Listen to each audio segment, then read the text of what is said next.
Hello and welcome. And of course, we hope that you now are in the mood for today's webinar. My name is Wolfgang Goebel, and I'm one of the presidents of the Intersection Group. I've seen the other president is also here to ask difficult questions. And together with me, we have the fabulous and the wonderful Annika from Stockholm, the inventor of the Milky Way. And we will try to do it together. So welcome, Annika. Thank you very much, fabulous Wolfgang.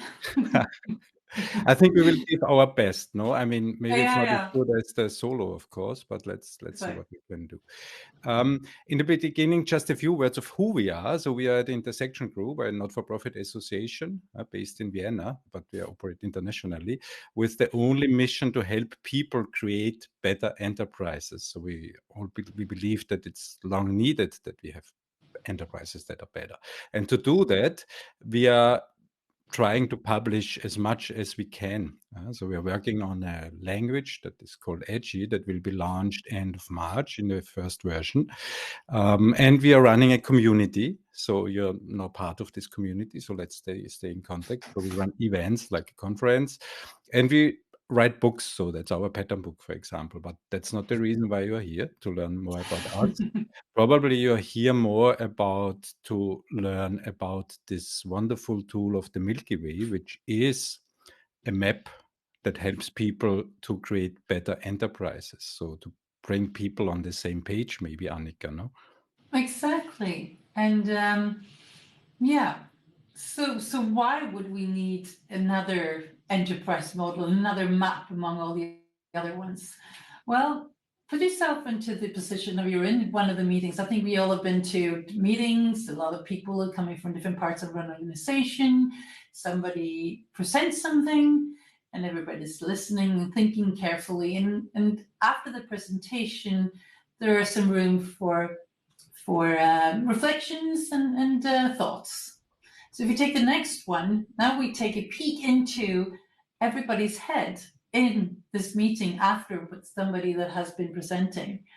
And the thing is that there will be different sort of views and different perspectives that each of these persons that listened have in mind, depending on their knowledge, their position in the enterprise, and their experiences from various other things that they are working with or have been sort of experienced. So if you look at the guy to the very left, there is probably something in this presentation that does not really fit with the way they're structured. Maybe the core processes will be changes or something. Or the next guy might have some issues with, is this really in line with the current strategies? And is it something that I haven't exactly? Thank you, Daniel, for some recollection and, and feeling the same thing. And then you have the IT or the change person sitting with the sort of the capacity and maybe the backlog as well of the changes and saying, well, this is a brilliant idea. And there is a time slot in, late 2029, maybe Q4 kind of. So this still valid dimension of the enterprise, but still very different. And there is a hard time connecting to them. And the last person might think, okay, who will take responsibility for this in our current organization? There's no like clear position for whatever task they were describing, whatever strategy. So, and this is what we struggle with every day. And if you take the next slide, Wolfgang, this is just sort of to sense-making highlight that there are so many different ways we're trying to get to this challenge of describing enterprises in different ways so that we can have as many dimensions as possible and still make it understandable.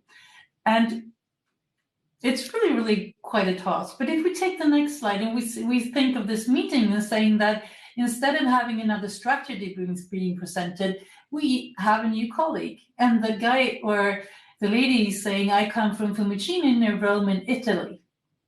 And now let's take a look at what the people have in their heads. It's not, you can take the next slide. It's not, sort of, is this the flower or is it the building, whatever. They most likely will have some kind of geographic dimension that has Italy in it. Depending on how familiar you are with Europe, you might at least know that Italy is a country in Europe. If you know a bit more, you might recognize the boot shape of the country, and knowing that it's Mediterranean, maybe something about the great food and wine and the football and all the other things that Italy can offer.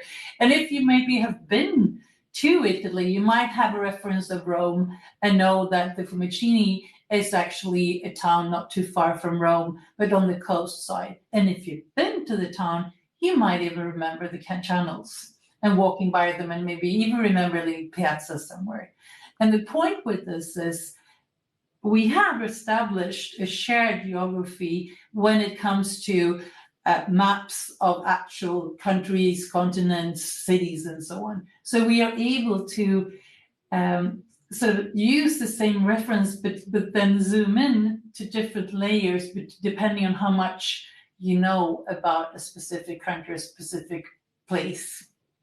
Yeah, and maybe if we project this metaphor to enterprises, I was quite astounded when I looked around me at all the many other disciplines like service designers, user interface people, I don't know, mission vision people. So we must be aware that each of those guys here have different trainings, different methodologies, different beliefs, and people are ignorant to each other. And that's also one vision we have with Intersection Group, and also with the language. On the one side, today we will talk about the map, the Milky Way map. But the second prerequisite is the language. And with the Milky Way, and what we're going to do is we connect the language with a powerful map and help people co-create better enterprises. So that's my summary. No? Exactly. And what we have been doing with the Edge language is giving us a language and a number of symbols that we are filling with the meanings that we can cross-connect between different sort of domains of knowledge.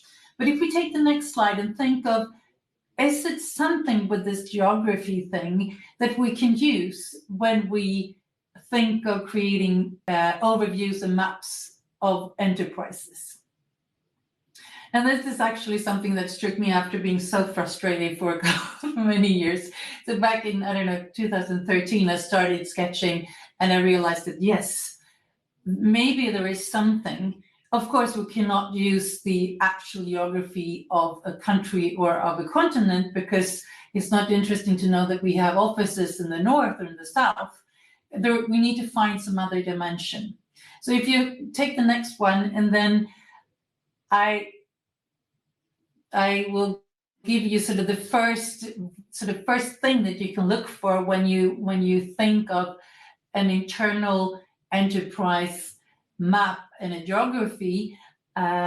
What I found and what we've been delivering with over the years is really, can we find something that is relevant to as many as possible in the organization and in our enterprise? It could be that we are collaborating with others to build something larger than what exactly my organization is doing.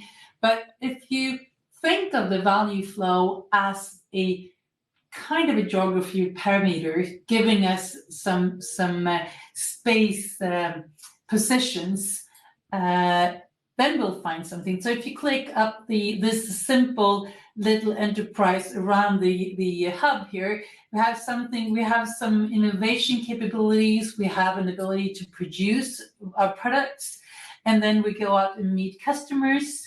And when we have struck a deal, there is a sort of way of shipping the product or service to the customer. And then, of course, we will have some finances. We of course get something paid by the customer, and then we can take the next one, or the two last ones.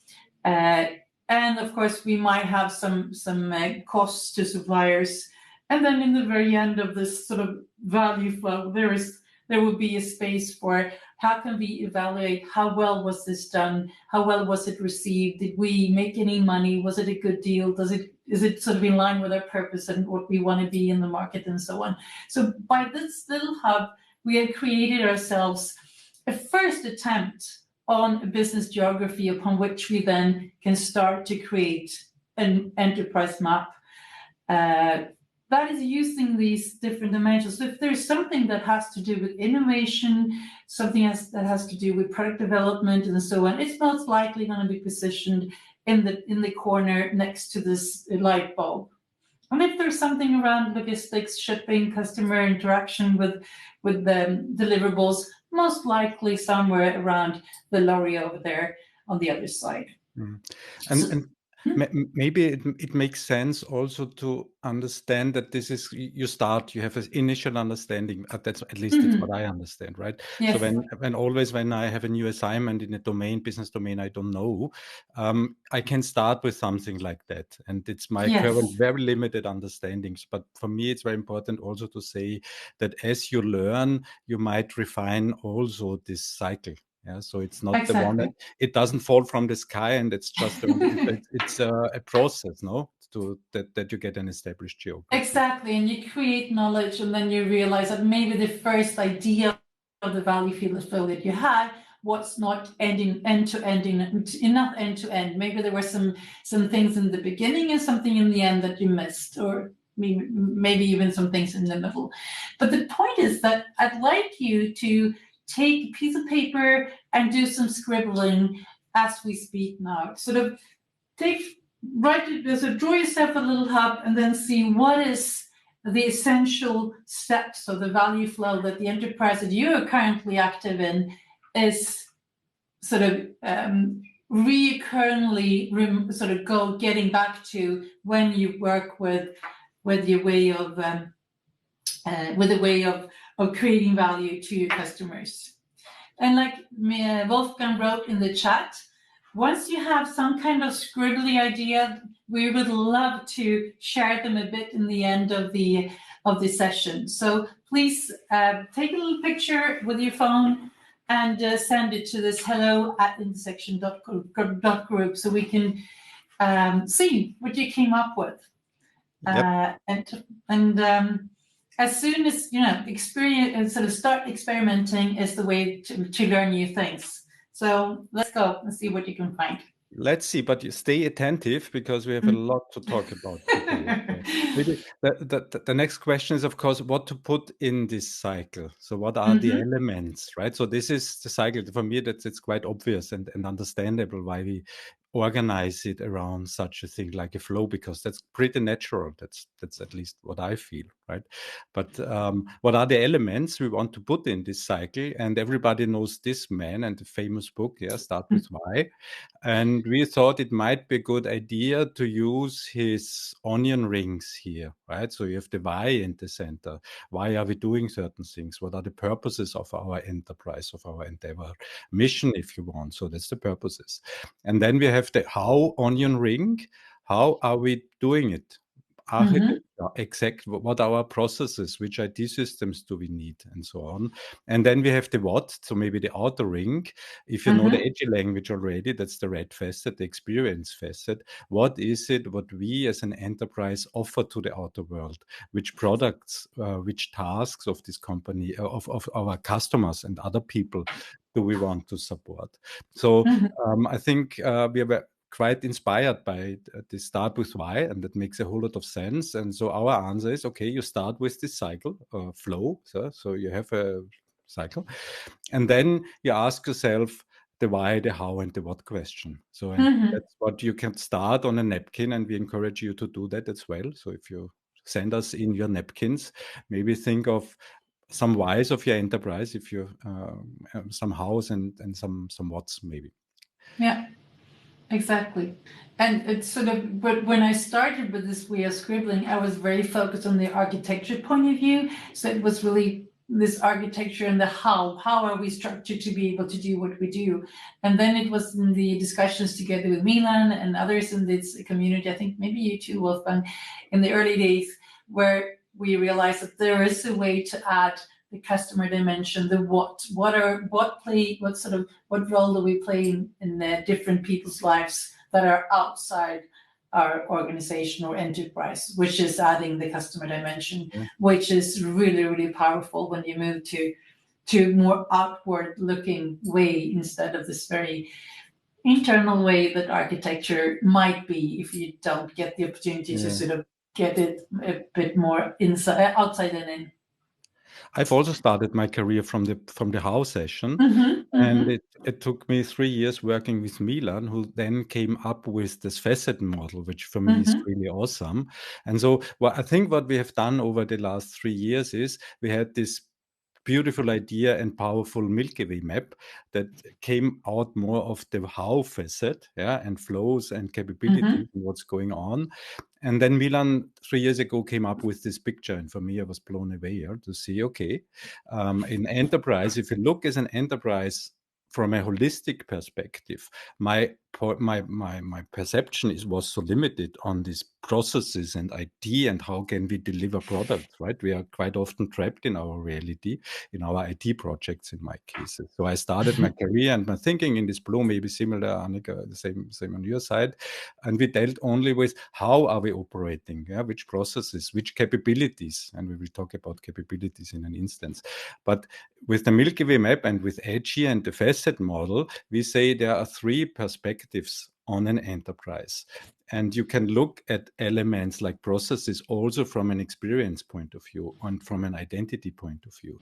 So this why identity, the how architecture, and the what experience cannot really be separated. And it's a good idea to take maybe a view and look at certain things, sometimes from the blue, next time from the green and the red facet. And that's maybe a paradigm that is behind all of intersection groups work, but it's also in the Milky Way now, because Yeah.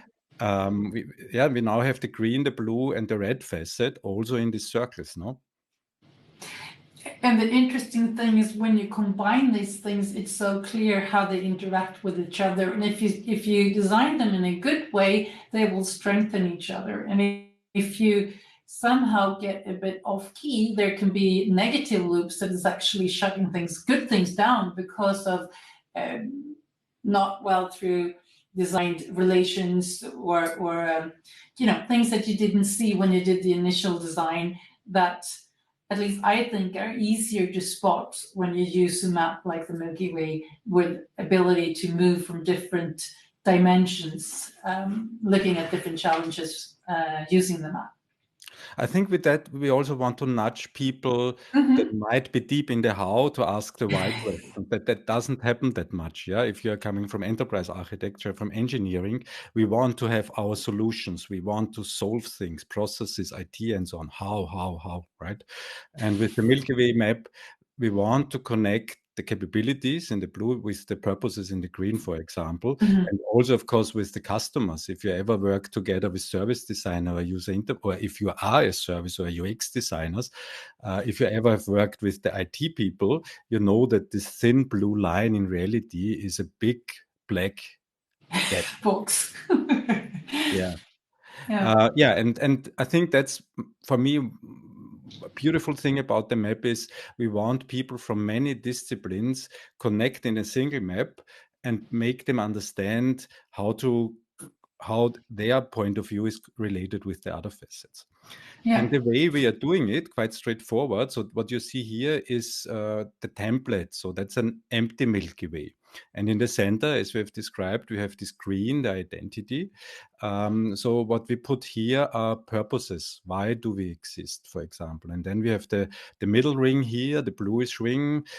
That's where we put our capabilities. If you're coming from enterprise architecture, you know the concept. So it's what do we need to be able to do to deliver our products, to deliver certain experiences. So the red here, that's experience. And what we put there are the tasks of people.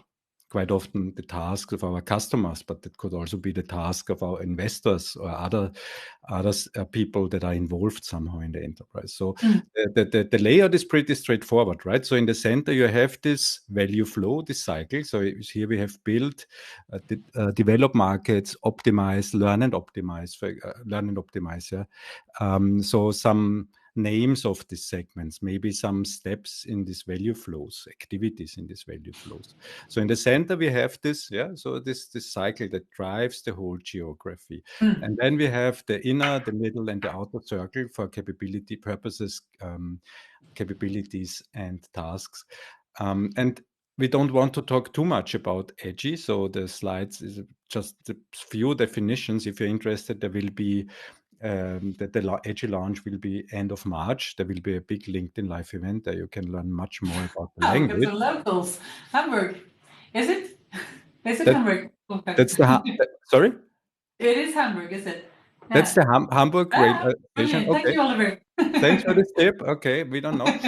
Okay, so what do we mean by purpose? In Edgy, we say it's a reason why an enterprise exists and what people pursue and believe in. So it's very much about sense and meaning. Some examples for railway industry before we dive deeper into the Milky Way. So we could say intersection railways wants to revolutionize the transportation in Europe, or we want to pioneer customer-rented rails. We want to bring people together. We want to preserve the environment. Yeah, and when it comes to purposes, be aware that there can be some high-level, not measurable, meaningful purposes like heal the world or save the planet or so, and more operational purposes typically. Yeah? So there's a lot in those purpose portfolios and in these hierarchies. And we will publish a lot with Edgy about how to design purpose portfolios. For today, it's only important to get a feeling what do we mean by a purpose. Here, an example for intersection railways. So we put the purposes we have into the inner circle in the segments, in the corresponding segments. For example, punctuality could be a more operational purpose. So that's maybe not so emotional. I don't know. Yeah, maybe for some people. So that's more an operational purpose.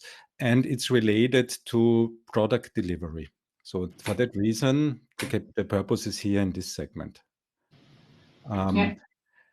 And how to deal with purposes that cannot be assigned to a certain segment, Annika? So what do we do with cost efficiency and so? I think these are a bit, I mean, on a need to know basis. I don't think if we look at the sort of the value of being more detailed with where you put things, I think it's in the other layers where the actual geography plays way more role than maybe in the purpose. But when I start, because this is something that really also grew when we worked together in this intersection group with the original Milky Way and adding this purpose thing, because you could actually add in a specific sector, there might be sub-purposes that are really important. I mean, maybe you're driven by sustainability very much in a certain way of developing our products or something, then you can highlight that, and that will be give an extra dimension to how we act in this specific area. And I think I tend to use this as what is it that I need to sense make, and be a bit opportunistic in adding things if it seems like they are missing. So so that are the segments.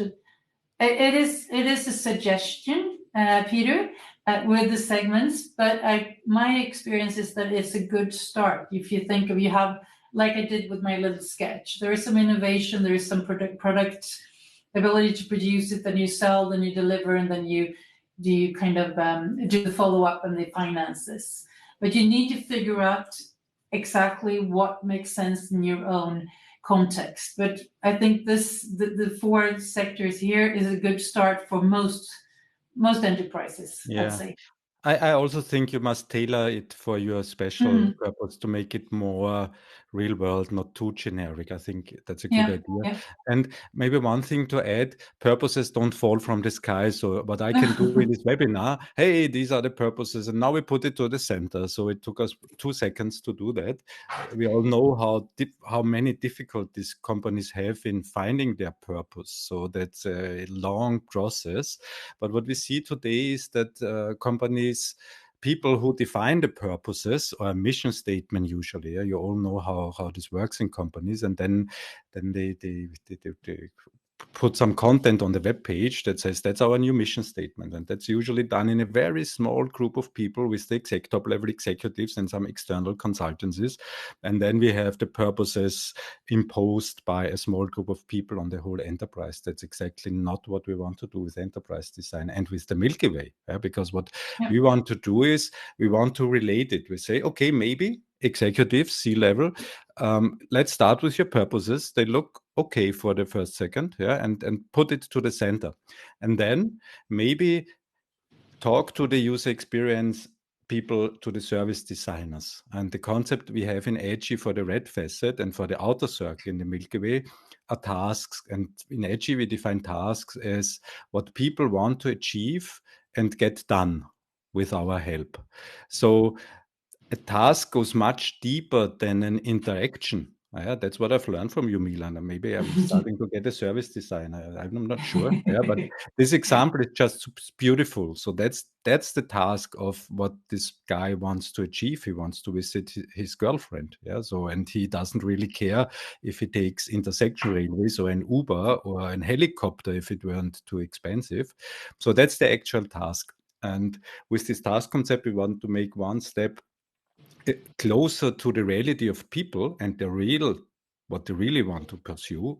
So that's an outcome element and a step away from pure interaction design and defining touch points.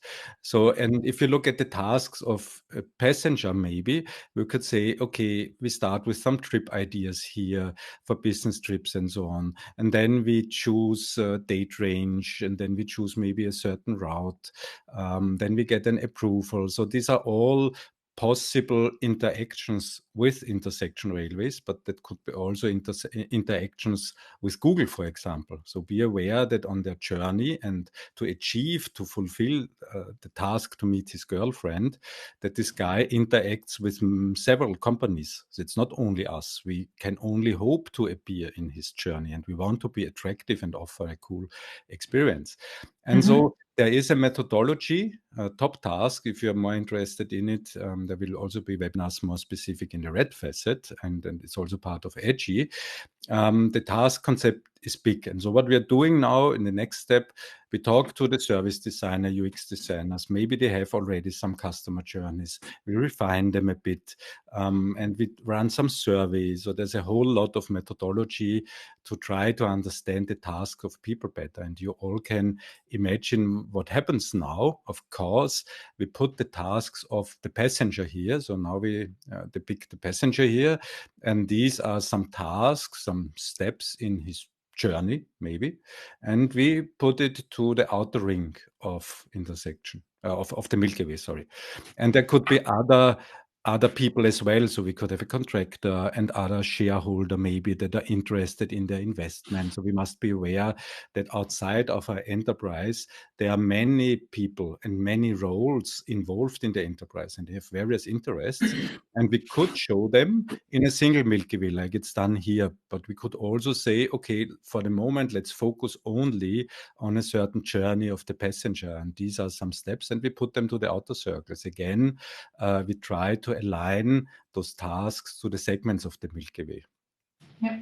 And here the geography is in play, because it's not random where we put the tasks. There is a reason why we put the tasks in this sequence, because we expect them to be in the sequence. And also when we come into adding the next layer, which is the capabilities, you'll see that there is a reason for them also choosing the geography that the tasks gave in the outer circle. So it's this way of by using a deliberate position, we send a message of what that task is and how we want to sort of make that task happen.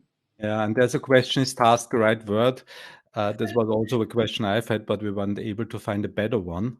And we were inspired by the great work of Gary McGovern and his top task survey. So he uses the term. Terminology is difficult, and I think we are self-aware enough to dare to define terminology, but that's not the topic of today. Yeah, we call it task. We must find. But the point is the concept of somebody wants something done. Exactly. And we're helping to play a role Yes. in somebody finishing a task. Yeah. And finally, the middle ring. So these are capabilities. And in the intersection in AGI, we define capabilities at what we are able to do by orchestrating people and assets. So the example here, track maintenance. So if we are intersection railways, we need to maintain our track infrastructure. So we need to plan a construction site. And to do so, to do track maintenance, we need some workers here and we need some machines, of course. Yeah, and we need some raw material, some gravel maybe, and so on. And for us, those capabilities are kind of the cells, modules of the operations of the how. So now we are in architecture in the how facet. And so these are some capabilities we have for intersection railways, right? So intersection railway must have the capability to do some planning, strategic infrastructure planning, some construction site planning, some logistics, procurement. Somehow they must manage their machines, material, finance, and so on. So these are for us the basic building blocks. It's maybe more an engineering point of view, as cells, so modules that ensure kind of an adaptive operations. Yeah, if you want to learn more, there is a capability webinar. Milan will do it this time next week. So they will talk 1 hour only about capabilities. We believe they are important. But maybe they are only important and really, really useful if you put them in context. So, like, I think that you knew what would come. Of course, we put the capabilities we have here in a hierarchical, and hierarchical capability map makes a whole lot of sense for accountability reasons, for having clear boundaries to know what belongs together. These hierarchies, they are important to design the operations, of course. But if you are blind and don't understand the flows and the dependencies between them, and if you don't understand why you need the capability, if maybe you don't need a capability that doesn't serve any task of the customer, or that is in contradiction with a purpose, for example. If you have a capability that pollutes the environment because you use old machines, then it's not aligned with the purpose, for example. And putting the red, the blue, and the green in the same segments forces us, so us, a broad group of stakeholders. So we want to have many people of various disciplines standing at a huge wall and co-designing that together, the user experience people, the executives, the architects, the technical people, and say, okay, why do we need this capability? We need it to help this guy to visit his girlfriend, for example. And yes, this capability is in line with our purposes. So with this way to have the green, the blue, and the red, we want to nudge people of various disciplines that used to be ignorant and separate from each other. We want to bring them into a huge white wall and draw this map with them together. I think that's, for me, that's the bottom line and the beautiful thing about it. And also make everybody, if you can stay there, and also make everybody understand that they are dependent on each other, and they are driving, their behavior is driving behaviors in other layers. So this ability to look at the enterprise from different perspective is basically what drove this way of modeling and how we have evolved. There are some more slides where we sort of look into the capabilities or look into the tasks, and we can see how they interact. But just a short thing about, because we're saying that this is a map, because we say that the position of every item here matters. If we would take, I don't know, the task have a snack and move that down to next to the task find a job, that entire meaning of that task will change, because then you immediately will think find a job. Okay, do we I don't know, do we offer the candidates coming for job interviews snacks at our head office, or what is this? So the point of making sort of the geography and the positions important is a way of sort of trying to shortcut layers and layers of documentation, descriptions, and so on of how to describe how these things interact, and just jump to this map thing and say, by looking at this, There is so much information that you can get. So if we take the next slide, just to sort of have a little talk about what is maps. This is sort of a slide from Simon Wardley. I mean, I hope you heard of it, the Wardley maps and all of that. It's really interesting. But here I want to pick up some things about what is a map. And if you look at the map to the left, it is a geographical map where the landscape and there are islands and there's the blue sea, and this is Greek. I guess it's Greek. Is it Greece? Athens, of course, and it's describing a position when the Spartan army and the Greeks are setting up different scenarios for what to do. And with the basis of the geographical map, then they have added some movements. They have added the red arrow. You can see this sort of they're probably planned movements towards the axis with the thermoplastic. I can't try read that long word, but that is a position that these sort of army would like to conquer or be part of. And by using this map, we can see that there is movements and there are physical things in the landscape that will make certain moves sort of easy and some not so easy. And also there is a dimension and a scenario that can be played out here. And if you look to the right instead, and you see this matrix, I think you have seen the strength, weakness, the SWOT analysis. It is 4 boxes describing strengths, weaknesses, opportunities, and threats. We could shift the positions of the squares, and it wouldn't. The meaning of the text and the meaning of the entire thing would not change. So this is the difference between a let's say a picture or a diagram and the ambition of actually saying that this is a map. Yeah. And just look at this. Which of these would you think will be most valuable if you were to plan an activity of an army in this position? Various texts or an actual physical map describing the geography and then your intended movements and the goal of your operation. And I think that's also very much related with a question by Daniel. Nice to meet you again, Daniel. Why are some tasks inside the map, some at the border, some outside? That's exactly this question that we say, okay, position has meaning. So we have these 3 onion rings. Yeah, we describe them. So this is only the template, so that you know, okay, the red outside, the blue in the center, the green. But then, of course, you have the freedom to play around with position.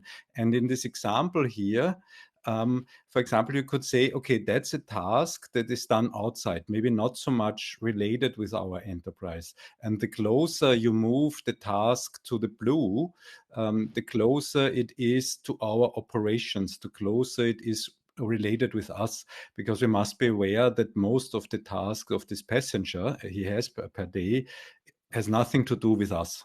He does a lot of and so we could go forever and have thousands of tasks of these passengers that might not be related to intersectional railways, so it might not make sense to model all of them. You can never do that. But with this position, put it more to the center, we could say, okay, that's closer to our operations. That's closer to a product here, for example. So we have that's one way we play around with geography.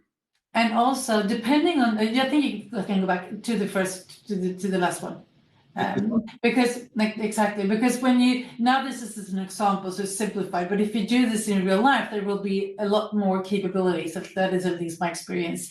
And then you can start using geography there too and say that the tighter to the circle, to the middle, the capabilities are, the more internal they are. And the further out towards the red, the more external open they are. So that is another way of using the positions to send a message. This is the capability that is working closely with customer contacts or suppliers or any other external part. And then there could be some that are way more internal.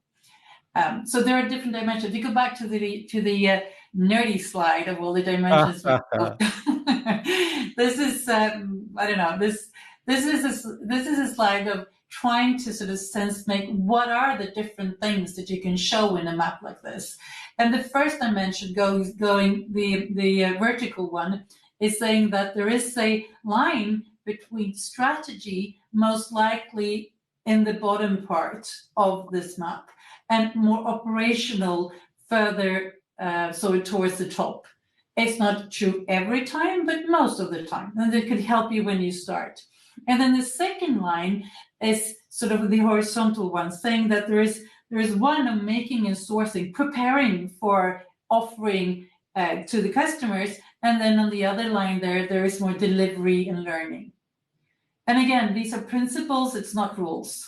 So it can help you when you guide. And then it is this inside and outside perspective that I spoke a bit about in the example of putting things that are more internally closer to the middle, and then the further out into the external landscape, the further out towards the red, and maybe even outside the red, to signaling that this is something that we do not have any control over. We can only hope that we will drive people to do whatever, or we will create an urge to be closer to us, or whatever, in whatever business we are.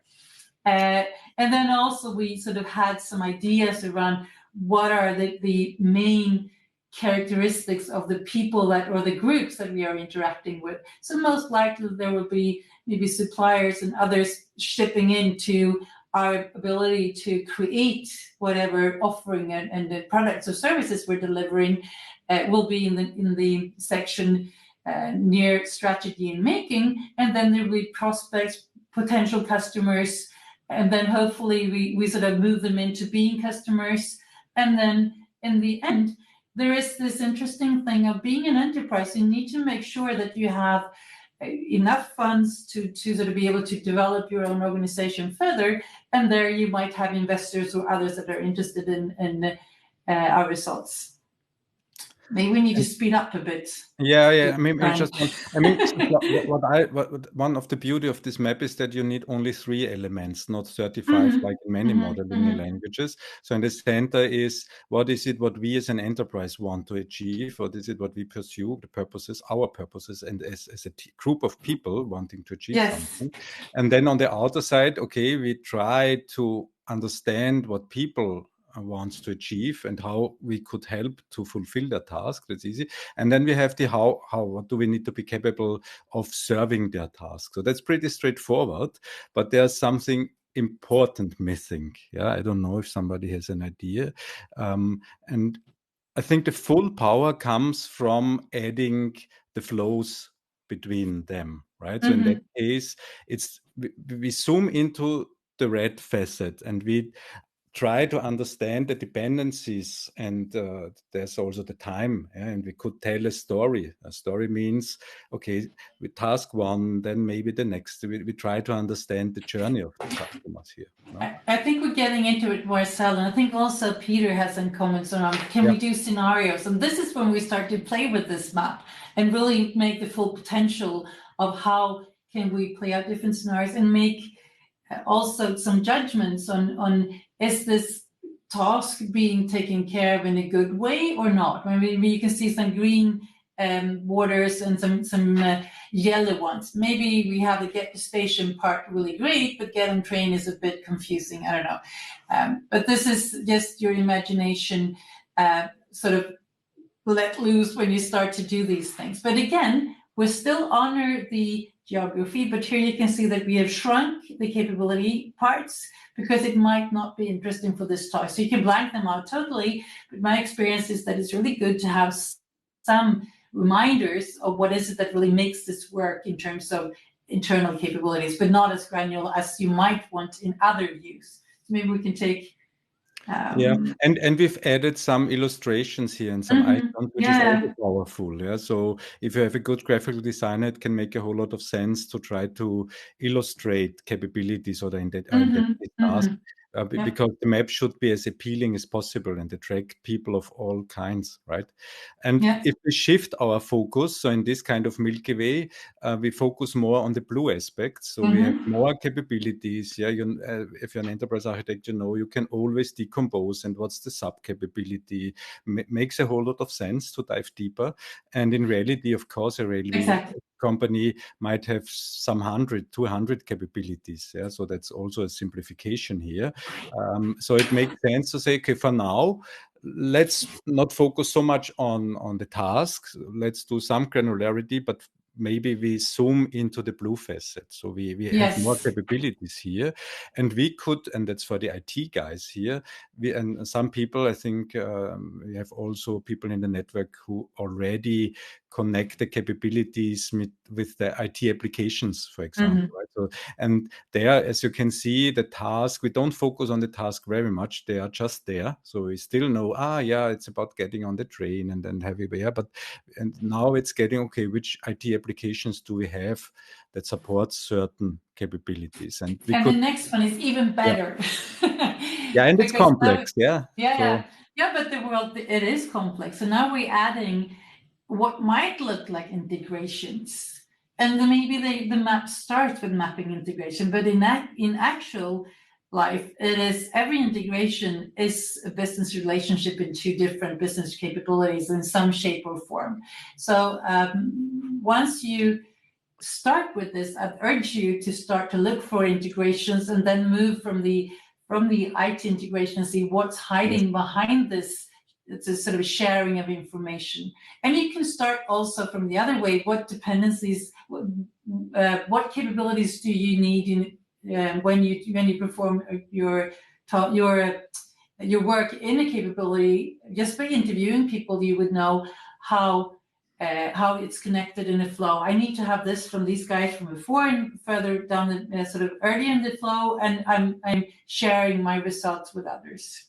And when it comes to flow, maybe we could just jump to this one, because in here we showed more the business processes, So the previous picture showed maybe the data flows between applications, and many IT people think, okay, that's integration, that's technology, but it's not.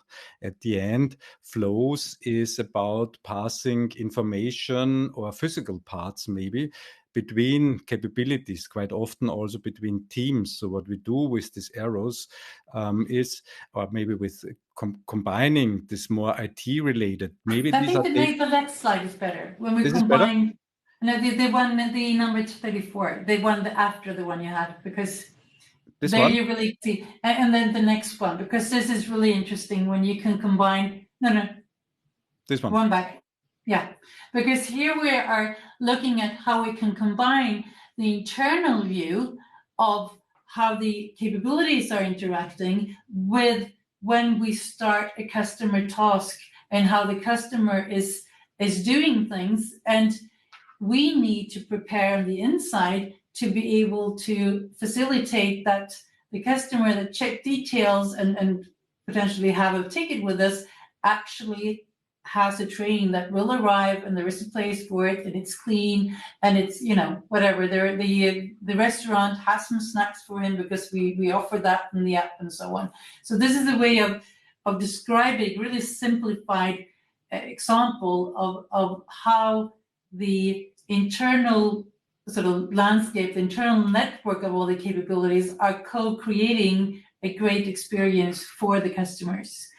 And if you use this, you can use it for happy cases and say, if we're introducing a new customer task or a new type of product, what do we need to change on the inside? And then you can go through this scenario with different questions and make sure that you have the right connections and the right drivers of the internal people working in the capabilities to make sure that we are creating this as a good, the best experience possible for the customers.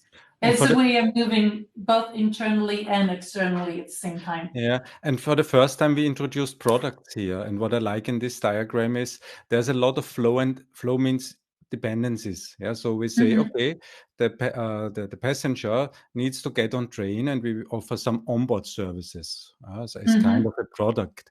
And to be able to provide these onboard services, we need the capability to prepare the train, because otherwise there is no train, of course. Yeah, and having a snack is part of this onboarding service. Maybe we need to have the capability to run the train restaurant, and maybe there are capabilities that are needed for the preparation of the train. So what we could do is we could start from this task, get on train. So that's a moment. That's a moment in the journey of the passenger, if you want.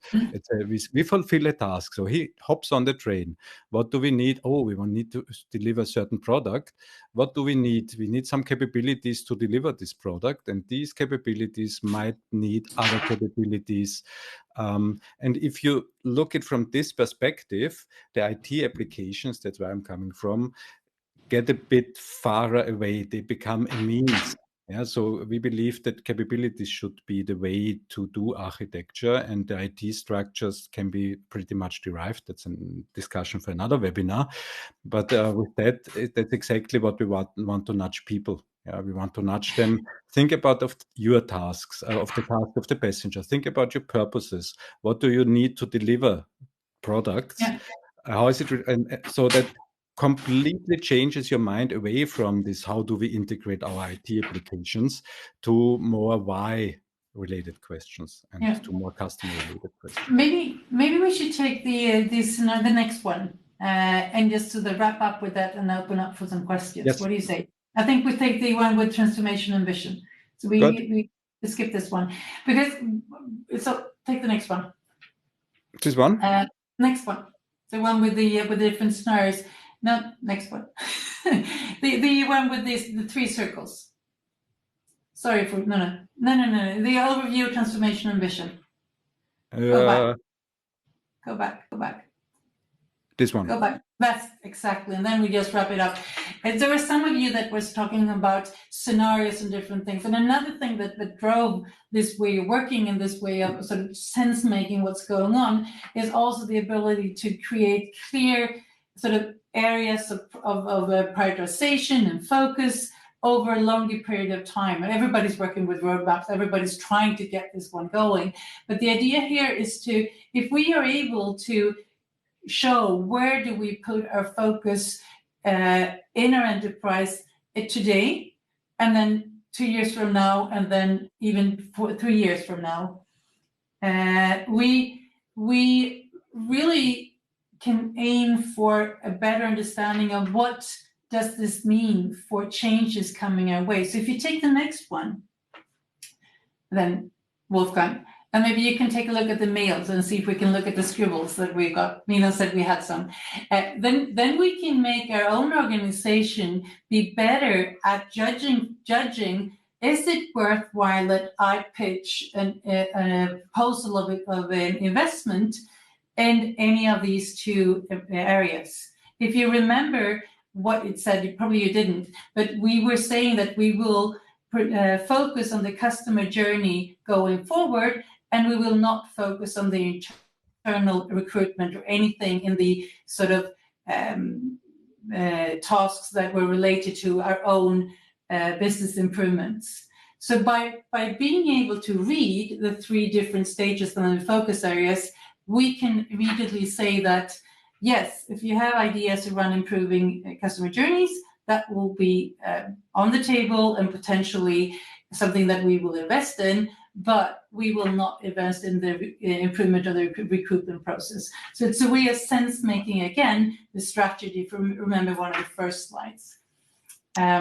What do you think, Nina? Should we take a look at one of these scribbles? Yeah. I've got 2 napkins. I think they're brilliant. They are worth sharing. Let me see if I can do it. And then you're more than welcome to write some questions in the chat just for the right.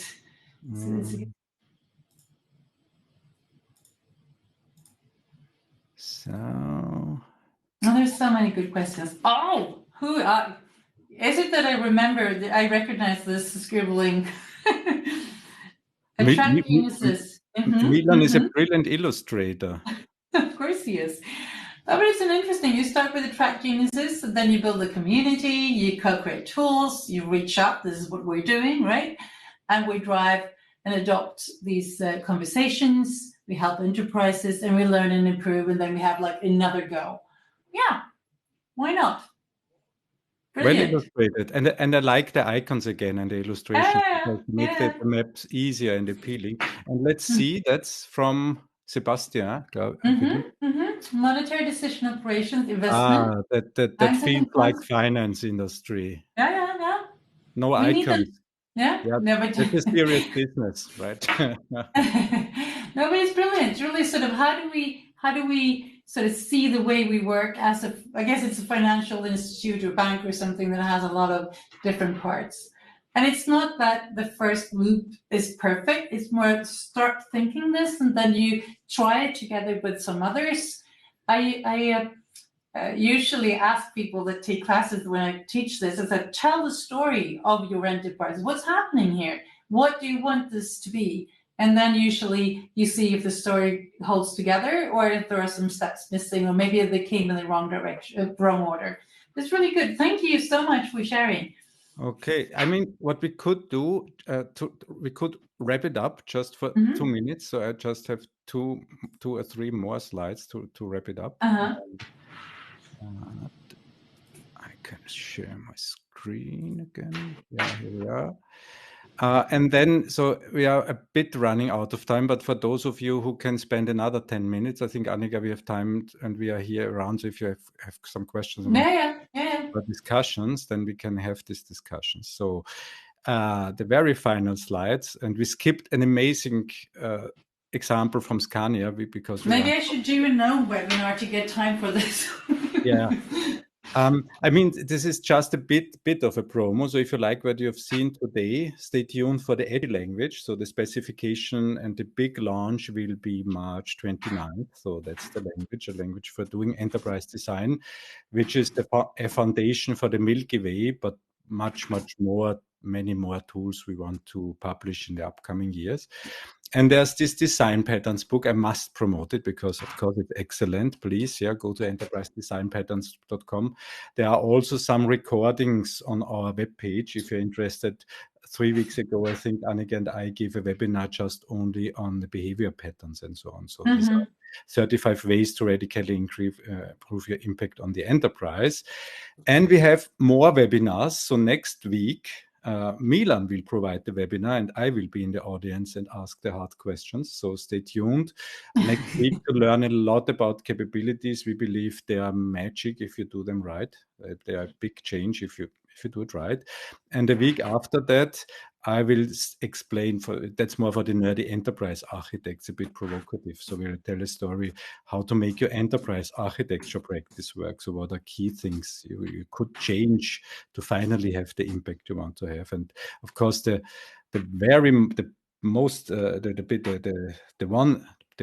me, the most important thing to announce is the conference. For me, this will be pretty exciting.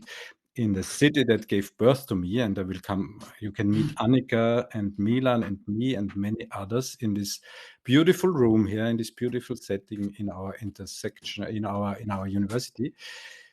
And there will be September 20, where we'll have a full Edgy and Milky Way day. So that's a day where people meet in a workshop room and you can bring in your cases and other people present their cases. It's a vivid community, a lot of chat and a lot to learn from each other. That's where.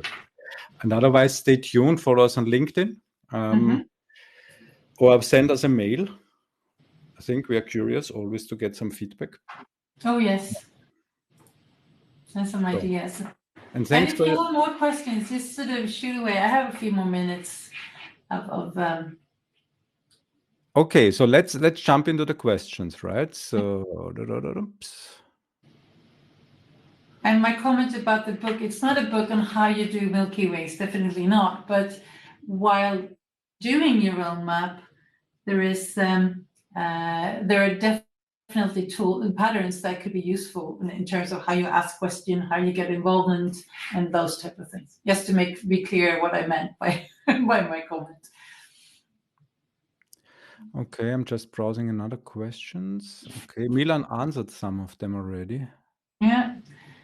But there were some questions early on about the scenarios, and I think that is a super strong way of using a map like this. What if we were to change something? What if we are introducing, like you were presenting, a new product or a new way of interacting with something, or I don't know, maybe it's a business model change. What will that look like? How can it play out? So it's really an interesting. Yeah, there's maybe we can take. Are you getting it? I see that Rob has a very tangible question. At least I can answer. So what tools? Okay, there you go. Okay. We can also have. Okay, let's go ahead. The master first. Cool map for the as is situation. Yes, but not only, because as is boring. We also want to offer opportunities for the futures. Why are all boxes same size? Well, I'd say that when I do it, it's not same size, because you can signal by size. That's another sort of tool in this toolbox when you work with more graphics. So like the examples when we expanded the customer journey or the task part, we made some sections larger because they were more in focus. So there's a lot of things you can do with working with size and colors and transparency of different things to create focus. It's just your imagination that. And beauty is key for all we want to do, because we believe beauty is the only way to connect people. That's what I used to say. Describe the importance of a capability. We didn't go into much detail today, but yes, there are many ways to heat map capabilities, but maybe also tasks. So it could make sense that you use some color coding or some thicker, thinner border to say, okay, this is strategically more important, whatever that means. So you need. I'm a big fan of heat mapping capabilities. More operational, and also what do we want to outsource? That's also one of your questions, how you show what you do internally and what you do externally. In AG, we have the concept of tags. So that means that you have the capability train restaurant, for example, and then we have a way to attach a tag, and the tag and you define the set of tags. We will have probably a standard set of tags, but you can extend it. And then you can have a tag internally and externally, and just tag elements. That's part of the language. Yeah. Then this is one for you, the last year. Okay. No? Oh, how do you put it? No, exactly. That is, I mean, I did it really, really fast with the different colors, sort of simulating a strategic roadmap. And that is definitely a lot of ways that you can work with the assets and the wanted state of all the capabilities, because that is one of the beauty with the capability. It's like you don't know whether it's today or if it's tomorrow, because the capability of, I don't know, pricing or interacting with customers or something will still be the same, but might behave differently if you've done a change. So this idea of having highlighting areas that needs to be changed and describe the changes needed in this map is really a strong one. Yeah. Okay, so the next one. Oh, people who have poor eyesight. I don't have any experience. Well, I'd say I work a lot with this, also making tangible and have it on the walls. So A0 printer is also a good thing, or one of all of these mirror boards or murals or anything that will make it more accessible. It's, I'm going to post a link to the mirror board that a colleague of mine have done when I worked at a consultancy company a couple of years ago.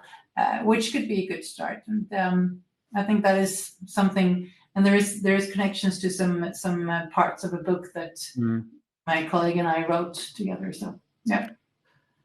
The person who is about to create this Miro template is part of the audience. So thanks for this question. Together with the Edgy launch, there will be a Miro template for Edgy with all the elements.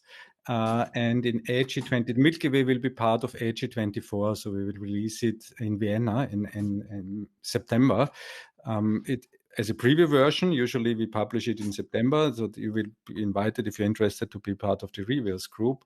And then we will also have an official Miro template for the Milky Way. People are already playing around with it, but of course you need to document it. It must have a certain quality and so on. Of course, there will be a Miro template. Yeah, and I just posted one Miro template that is kind of the same, not with the edgy dimension, but it could be something that could be maybe useful, and it's available now. So what about the next one? That's Neil smiling. I don't know if that's a question. Eric, what red, yellow, and green means? I mean, you can define it in a way that helps in your design challenge. What I often do is I heat map capabilities. Red means the ability to execute is poor. Yellow means the ability to execute is medium, and red means low. Just how good are we in maintaining the track infrastructure? So, and you could also use it for tasks. How well can we serve this or that task? We don't yet in Edge, we don't have a clear scheme yet. Could emerge maybe. So feel free to use it in a way that supports your design challenge most. That's maybe my answer. I don't know. Anything else, Annika? I'm sorry that the Miro board, it doesn't. I thought it was open. I can still access it. Maybe they put some boundaries on it that I'm not aware of. I was thinking of the template, but there's another one.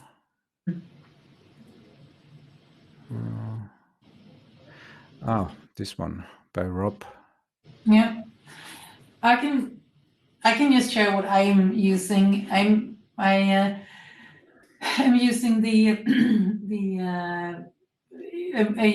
Visio file.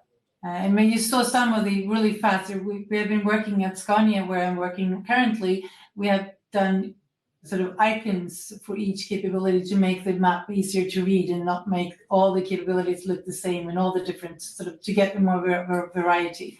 So we're really old school, low tech, working on the Visio and then making it available through PDFs. And then while we're doing scenarios and different things, we paste it into a mural board and then we draw on the Milky Way.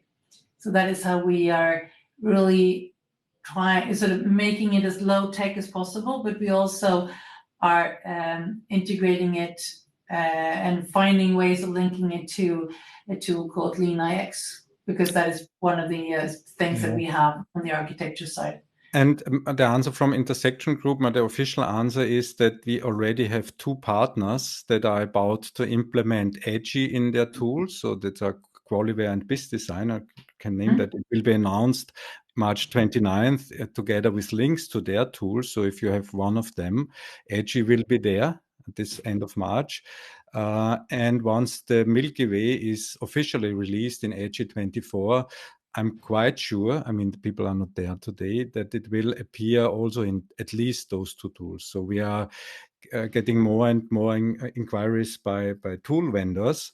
And of course, for us, it's a cool opportunity to get more adoption. So we believe that there will be tools soon. Yeah.